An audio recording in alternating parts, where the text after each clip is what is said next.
No, you're fine. So you want to just do like pricing, pricing research, right? Trying to look up companies within your area just to kind of get a feel for like what their pricing Okay. is. That way you can make sure that you're competitive in that market. Okay. Okay. Okay. Okay. And And because what area are you thinking about launching in? so I'm in Sacramento. I'm in Sacramento. So Right. um, there's Rancho Cordova by me. Mm-hmm. There is, some other, smaller parts that I'm looking into. I'm looking at people's their income level Yeah. and what they go ahead and they do too as well. So I need to go ahead and to look over that. So I'm probably going to be looking over that this weekend, but I need to go ahead and get a jump in, get the business license, get the stuff Yeah. rolling, that kind of thing. Now, what about also like, the areas that you survey don't necessarily have to be really, really close to. So what about like the Granite Bay and El Dorado and, Roseville area, I can go ahead and do that. Rockland? Roseville is like probably about 20 minutes away from me. Mm-hmm. Granite Bay is, I guess, give or take a few minutes, Yeah. that kind So of those are thing. all kind of close, like Rockland, Right, right. Granite Bay, not El Dorado, but Rockland, Granite Bay, Roseville, like those are really good areas that are still, kind of close. Now, you don't think Rockland is a little, a little far, or I guess, yes, maybe to start with, I guess Granite Bay and Roseville would be the closest to next to each other.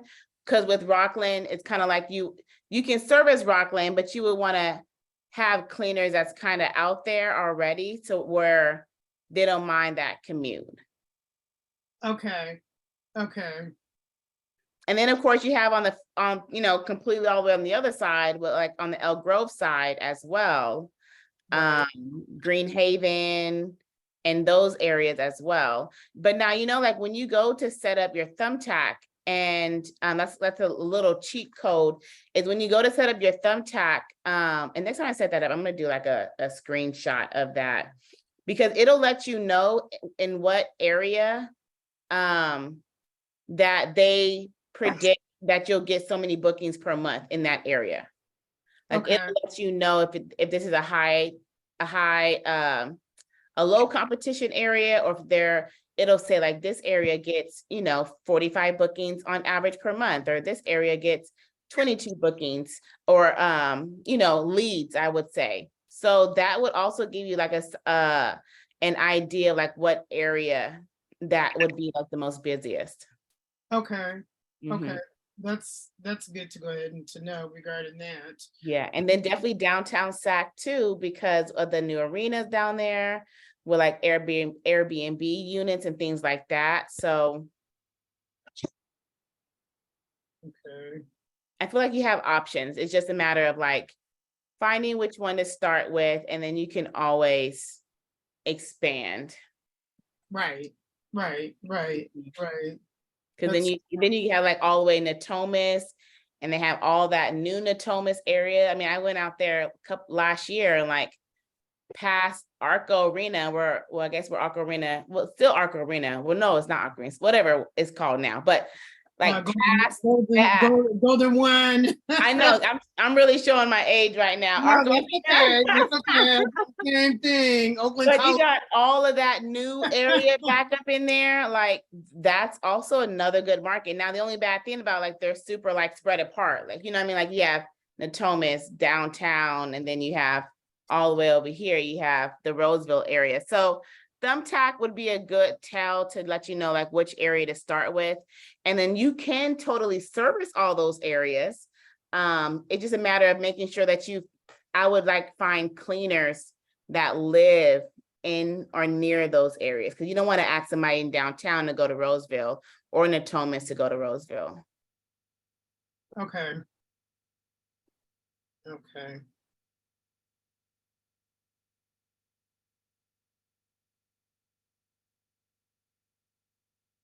Yeah, I think I, I got Yeah. my homework for Yeah. a week. But it's fine. You're well rested. You know, you've been traveling and vacation, like, you know, you're good. Yeah, party has to end sometime. Right? Now the work Oh, begins. yes. Oh, yes. Now the work begins regarding this right there. So we'll have fun getting this stuff. Well, actually, I find this is the easiest part right It here. is. It is. It all have its levels, but no, it is like, you know, when you get in business and you're having to deal with all these crazy cleaners and clients, it's just it's a whole nother kind of ball game. Right. Now, did you ever have like maybe, I mean, I guess down the line you did this, but have like a book of like conduct? I mean, can you do that? I mean, having like kind of like a book of conduct for, you know, some of your cleaners, even though they're a contract, you know, contract person? Well, I mean, no, but also though, like, because you're in SAC, you know, Cali's like 1099 rules are really strict. So Okay, you want to make sure that that you're not in that gray area, okay, just to keep yourself protected. So I probably wouldn't recommend doing that. I probably wouldn't recommend doing that in the beginning while you're trying to set it up. Now, if you have a conversation with your cleaners as you're onboarding them and you're mhm, letting them know like what's your expectations on how you would on the contract that you do work with, how they would conduct themselves, right? And you have that conversation, you let them know what you're expecting. And then if they agree to that, but they don't meet that, then, you know, at that time is when you just let them go. But like you can share those expectations in a way to where you're letting them know this is what I desire. And if I, you know, with the company, if I can't get what I desire, then we just won't work together anymore. right, Versus it being like, hey, this is what I demand, this is what I require, and you have to do this for you're going to get fired or reprimanded or no cleanings. That's the gray line with contractors where at Cali, you won't be able to do that. okay, Mhm. okay. Let them know that, you know, if you're late, you know, go ahead and contact the Right, client. exactly. And not No, and not even the client. I much prefer for them to contact us and then we can contact the client because we had a company with the VA, we have a company that we're working with, and one of the cleaners was doing that. She would just contact the client and then we're not in the know. So when we go to make our follow-up calls or our sales calls, they're like, well, I mean, she did a good job, but like she was late 3 hours. She's like, well, she was late 3 hours. She's 3 like, hours. Oh she my called us God. 20 minutes before the appointment, let us know she was going to be late for an hour. Then she called us in an hour and said that she's going to be late for 2 more hours. And we're like, so like, but we didn't know that, right? And then also we need to know that so that way we can know if this is a pattern and we just need to let this person go. So yeah, so in just situations like that, be like, hey, you know, we understand that life happens, you know, please let us know. So that way we could make arrangements to either reschedule or find another cleaner if you're going to be late, right? Whereas Right. now, like, you know, you can't be late because in all technicality, you can't tell them when and where to be there, which is also a maybe implementing like an arrival window. So that way it kind of it gives more space away from that gray line to where you're not telling them in an exact time they have to be there, but an arrival window. Like, so when you're booking your appointment, like, hey, please expect your cleaner within 20 minutes, right? And then you can tell your cleaner that as well. Okay. So I mean, they're supposed to arrive at 8 o'clock, but then they have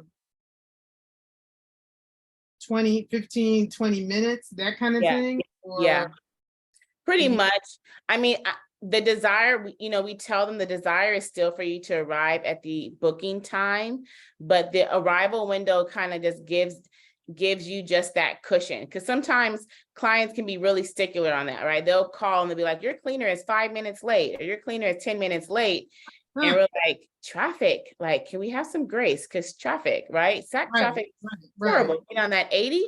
So it's like, it's mainly for that. And then also it helps with that gray line of 1099 laws and W-2 laws, especially for California. Okay. Mhm. Thank Awesome. you. Awesome. You're welcome. Hey, you guys, I see quite a few more people have joined on this evening, which is awesome, because I was over here telling Lisa, like, Lisa, I was giving them like 5 more minutes. And I was about to call it a night. No, I'm playing, you guys. But no, kind of just playing. But no, I'm glad you guys are all here, so that way we can have a good Q&A session. I see some new names. Welcome. For those that have not attended, one of our Tuesday Q&As, if you ever see in like the academy and it says like live Q&A, it's super informal, right? It's just me here answering your questions, giving some feedback, some critiquing, maybe do some share screen if you want to show me what you're working on, right? And I can get feedback directly on that scenario, but it's real informal. Okay, so Tuesdays is time for you guys to be able to ask all the questions verbally. I know that we chat and we ask questions inside of the academy, but this just gives you the opportunity just to get some more feedback for any question that you guys may have. Of course, we still do other trainings. We have quite a few trainings coming up in August.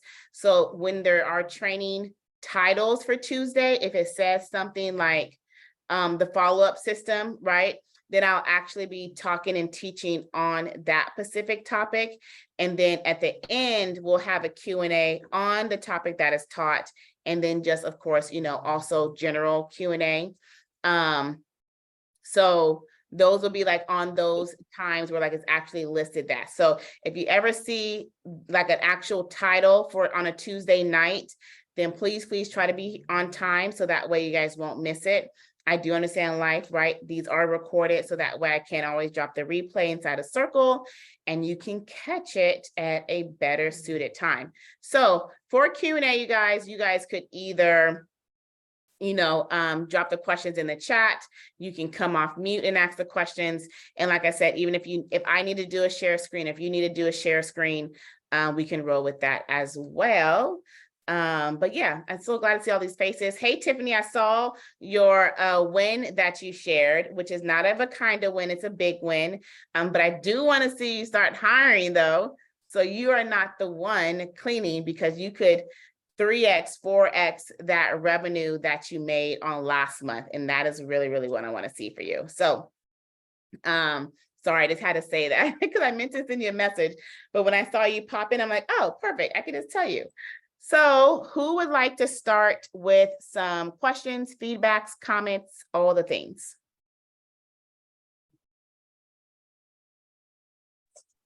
Thank you, Jasmine. I appreciate that. You're welcome. You're welcome.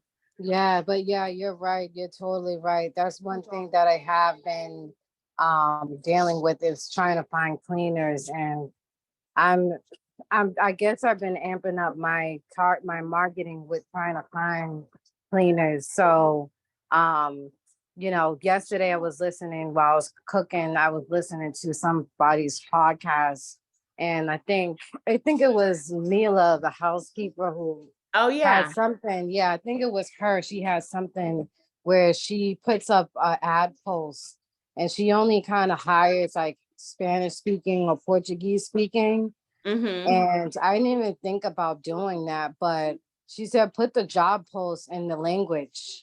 Oh, that is smart. Yeah. Now, one advantage that Mila has though is that Mila's cleaners are not in contact with their clients. So that's one big advantage that she has, to where if you have your cleaners and they have to be in communication with your clients, that language barrier may be a problem. So like, they won't be able to do a walkthrough. They won't be able to ask them if everything turned out right. They may not be able to understand if the client is asking them questions or pointing something out. So keep that into consideration. That's super smart. Like that's a really dope idea that she mentioned about having the job ad in the language, but also, you know, her cleaners are not in contact with her clients either. Oh, okay. I see what you're saying. Yeah, Mhm. that makes a lot of sense. Yeah. Okay. Okay. That's But good yeah. to know. That's good Mhm. to know.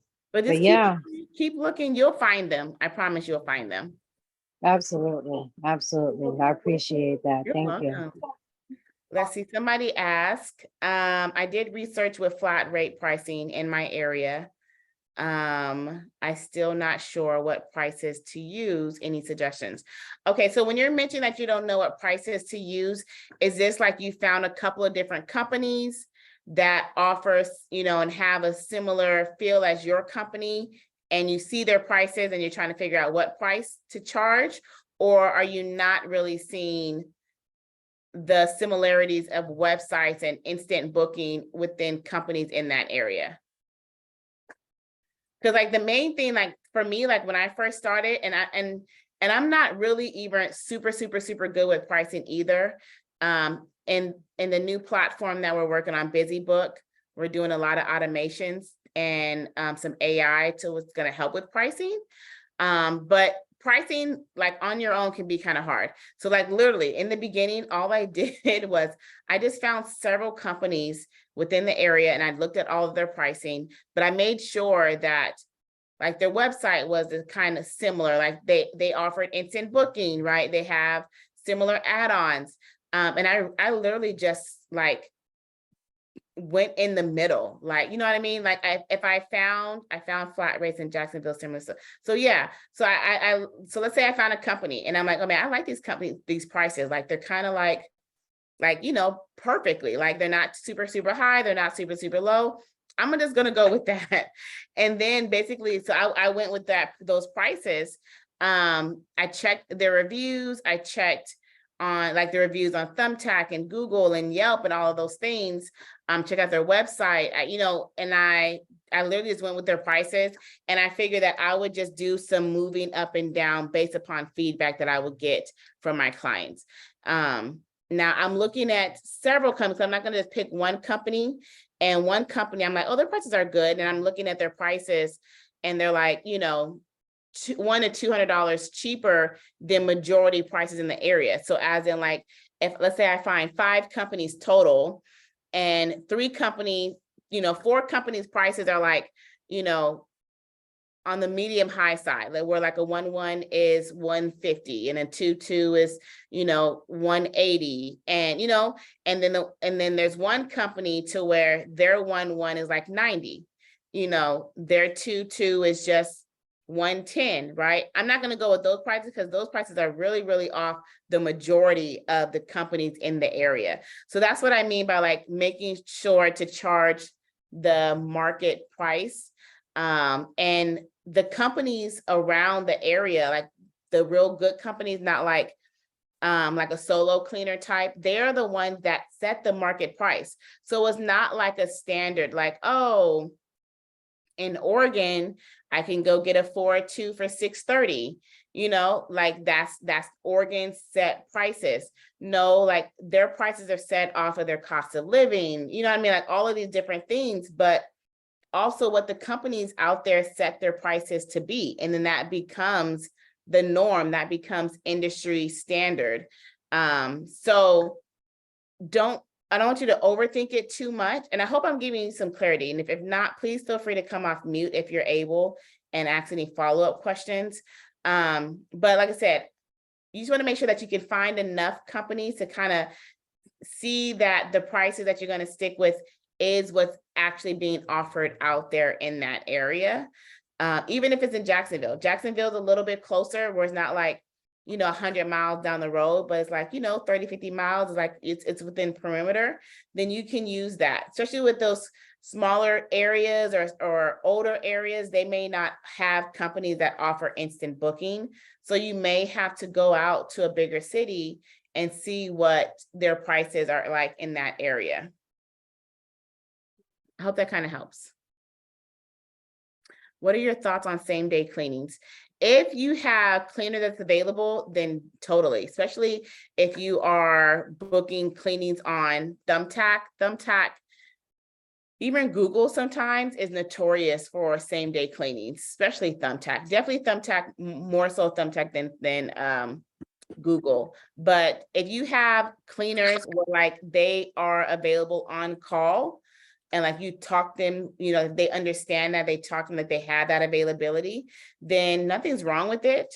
You just want to make sure that you have somebody available, because you don't want to get bookings and let them set appointments for that if you don't have the availability, because then you'll be losing money.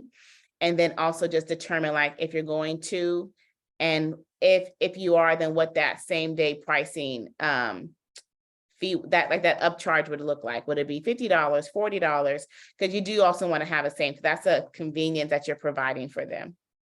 But yeah, just make sure you have a cleaners available that's on the go, and that can be there and have some flexibility. And I'm not sure if you have W-2 or 1099, because of course W-2 will be a little bit easier because people are on the clock. So if people are on the clock, then they go where you tell them to go. Where with 1099s, you have to just check with their availability to make sure that they can accept that. And then you want to kind of check in with them weekly, weekly, midweek, like, hey, can you just give me an update on your availability so I can make sure nothing changes for, last minute bookings.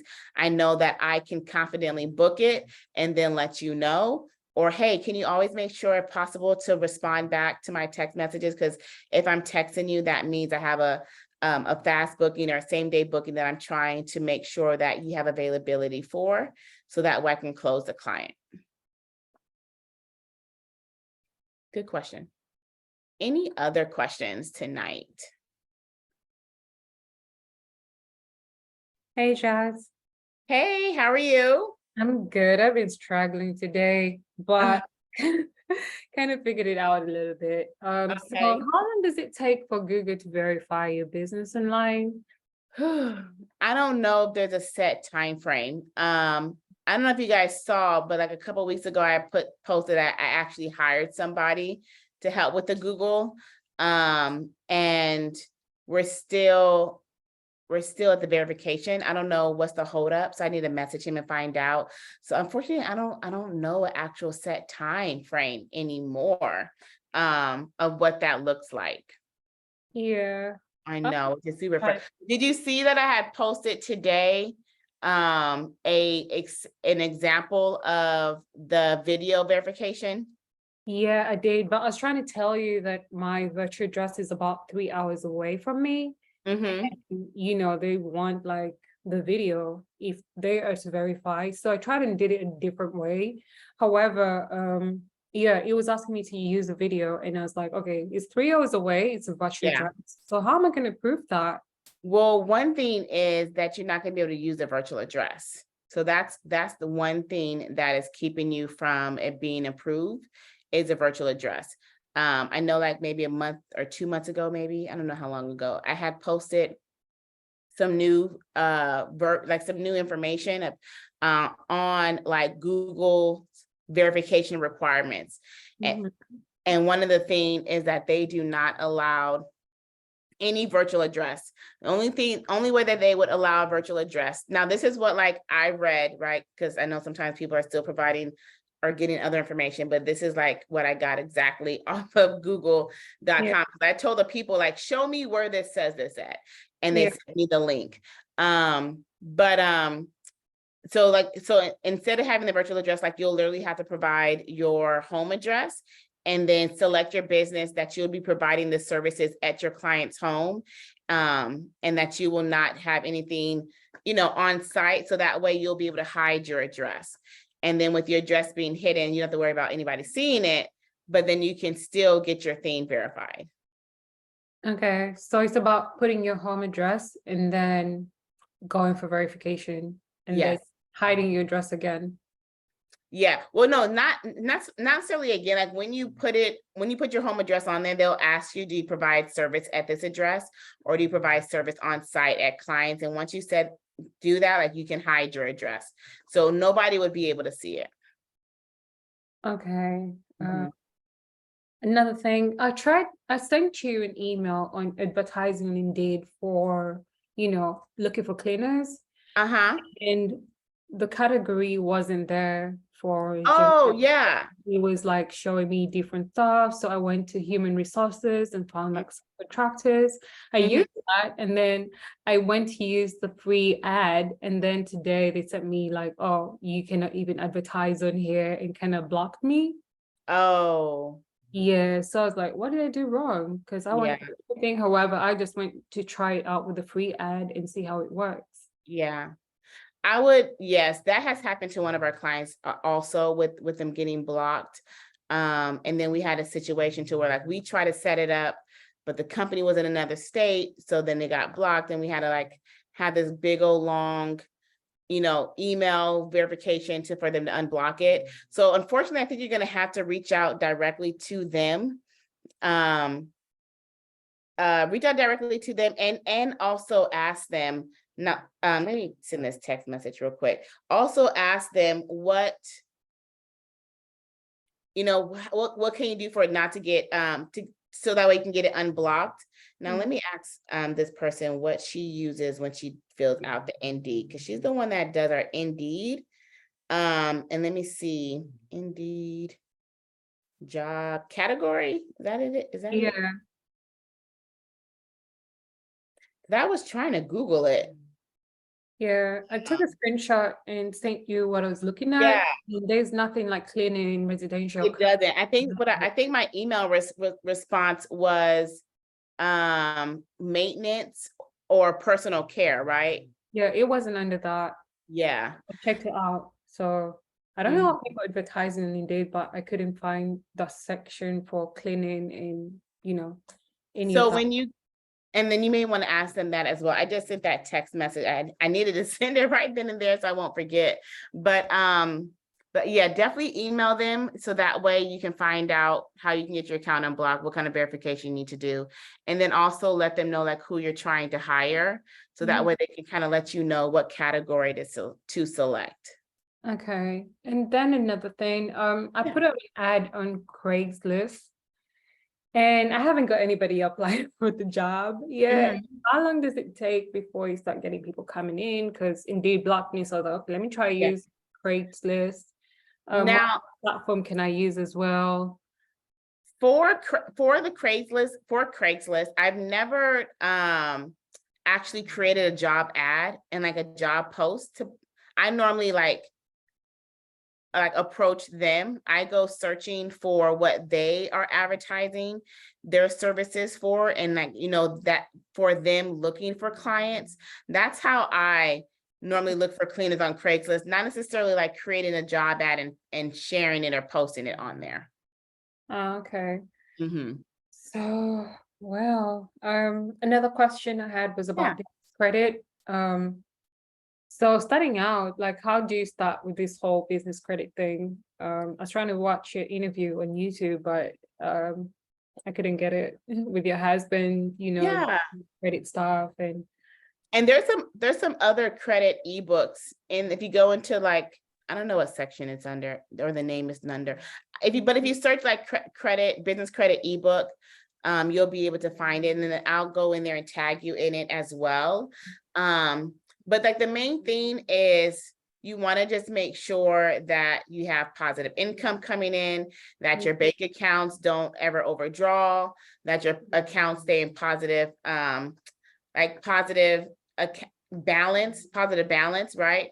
And then it just depends, because you can either go, there's a lot of new fintech options out there, right? To where, what's the name of that company? I can't think of the name of that company. It's like a company to where like you can pay them and they'll report a payment to the credit business. NAV. It's called NAV, NAV, and like you get to pay like a monthly service fee.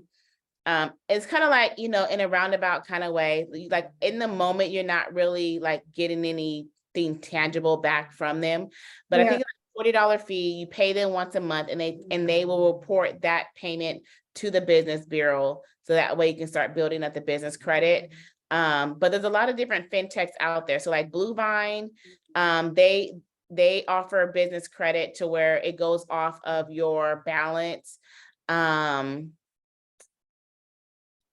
Shoot. And like there's some other ones that does the same thing, to where like these fintech accounts, they're able to log into your account. Like you give them access to log into your account and see your activity, see your balances, see how much you bring in.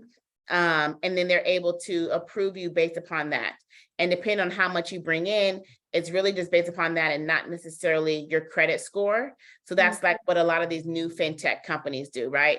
The old school way is you getting like those 90-day cards.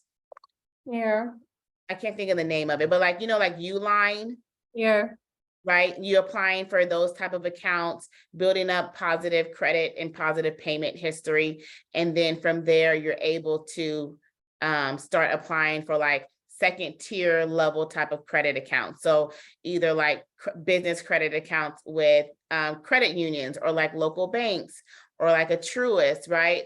And then so there's just tiers. And then of course, as you build your business credit, you're able to get Capital One or Chase or American Express, right? But you want to just start building up the income helps, and then also positive payment history. So that's where those, I can't think of the name of those type of accounts go, but like Amazon even has one, right? Amazon even has like a wholesale type of account, to where like you use the credit to get the item, and then you have like 90 days to pay it back.